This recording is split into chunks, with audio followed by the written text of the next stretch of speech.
Hello, and welcome to Free History. I'm Will Hickox, and I'm the host of the series. And I'm recording at the Watkins Museum of History here in Lawrence, Kansas. And if you watched our first video, you've already heard this statement, but one thing that becomes clear in studying history is that the current events of today become the history that's studied and hopefully learned from in the future. A lot of exciting and unsettling things are happening across the world, but especially here in the United States right now. And in response, several humanities organizations in the Midwest have embarked on a series called Free History. This is a series of video interviews with historians and activists and other experts, touching on connections between historical events and human rights issues today. Free History is a collaboration between the Hall Center for the Humanities, Humanities Kansas, the Watkins Museum of History, Freedom's Frontier National Heritage Area, and the University of Kansas Department of African and African American Studies. I encourage you to check out our Facebook page, Free History Video Series, to learn more about what the project is all about and to see our schedule of upcoming videos.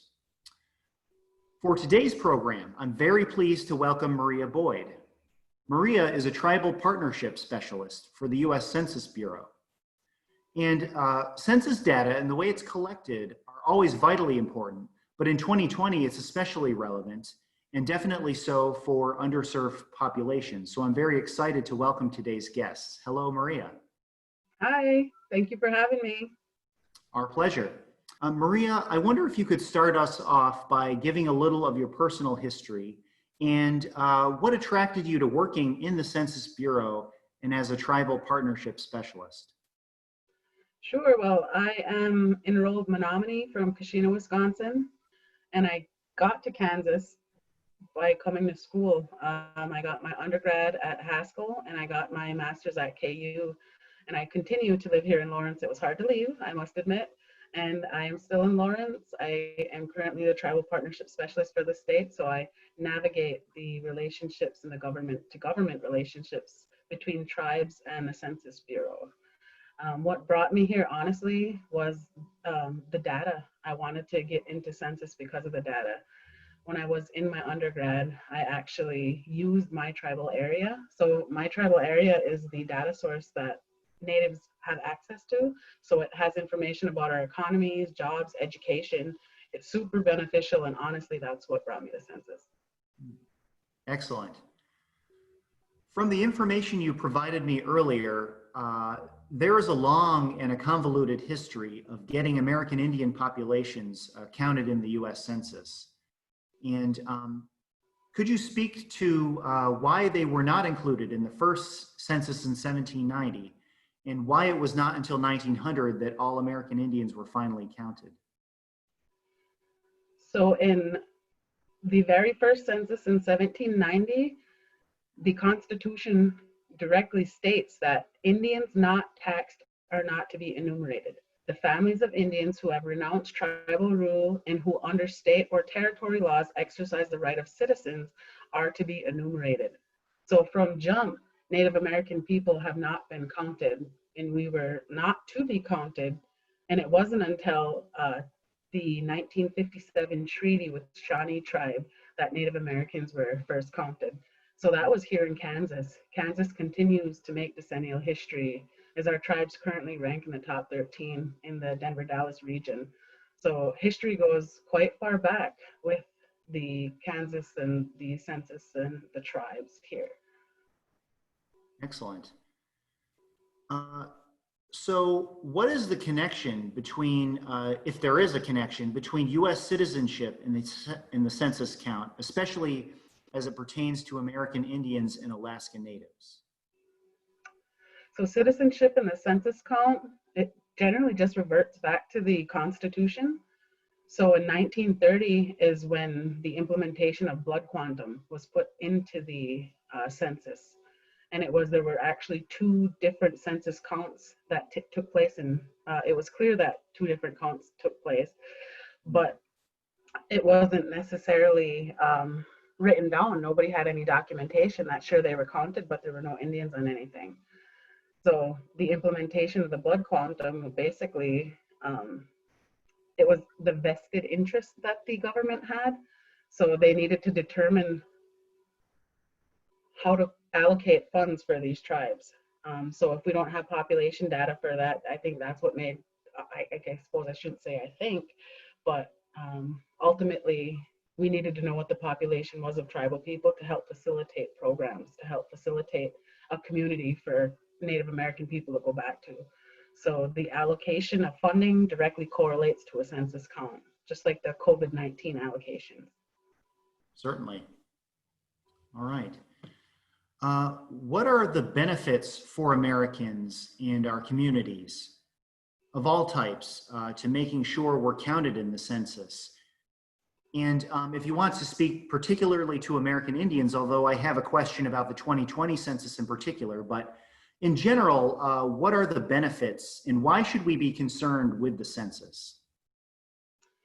Well, the population count determines funding. So honestly, aside from funding, it determines the number of House of Representatives. We can track migration patterns.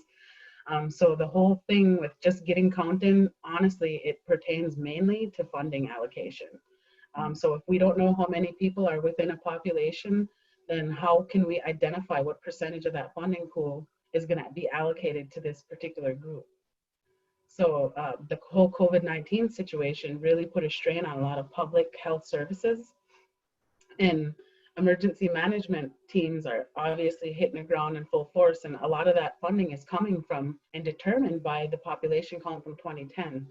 So if we don't say, hey, stand up, let's be counted, then they're not going to know, the government isn't going to know to tell us, hey, this is how much money you're getting. Unfortunately, we don't have the number that you have in your enrollment office. So that is a very common misconception, that tribal people think that their enrollment numbers are given to the tribal government, and that's not how it works. The government asks us to do our part as a United States citizen and get counted. And that's why, is to get this funding and to make sure that funding is allocated properly. JOM, IHS, all of these different things are what are directly impacted. Our senior centers, Medicaid, Medicare, highways, lunch programs.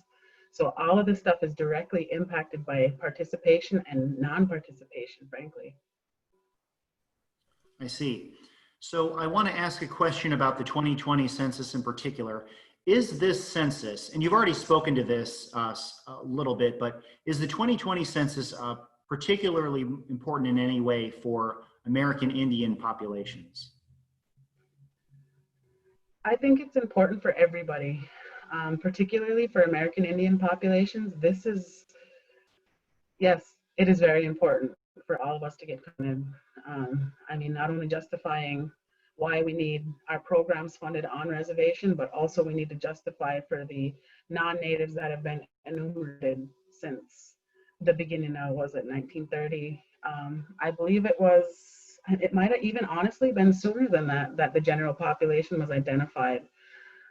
And when they started identifying us, that's when they realized, hey, you know, Native American people are in abundance, right?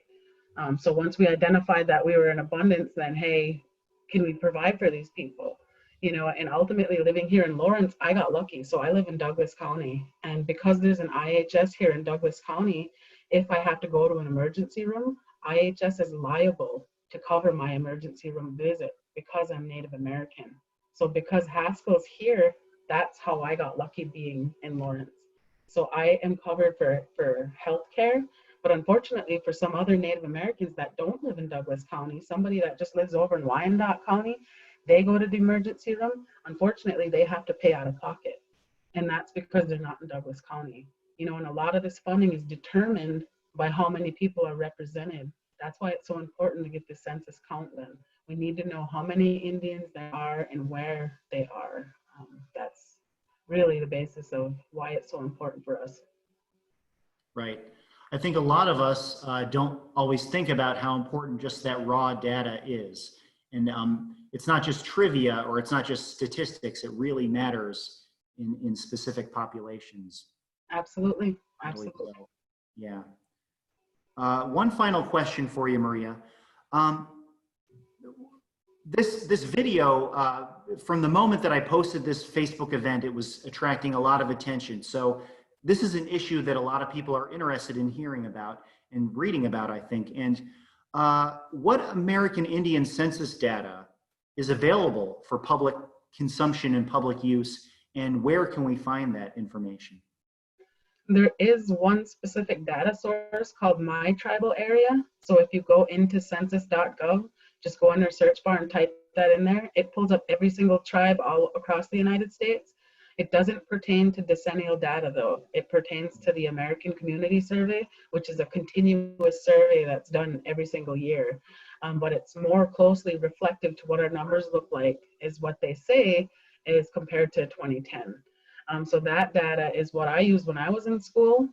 There are also numerous different types of surveys as well that are out there for tribes. Like I mentioned, the annexation survey, so that was available. There's several different types of things out there. Let me go ahead and pull one up here. Oh, so I did find it. Here's a list.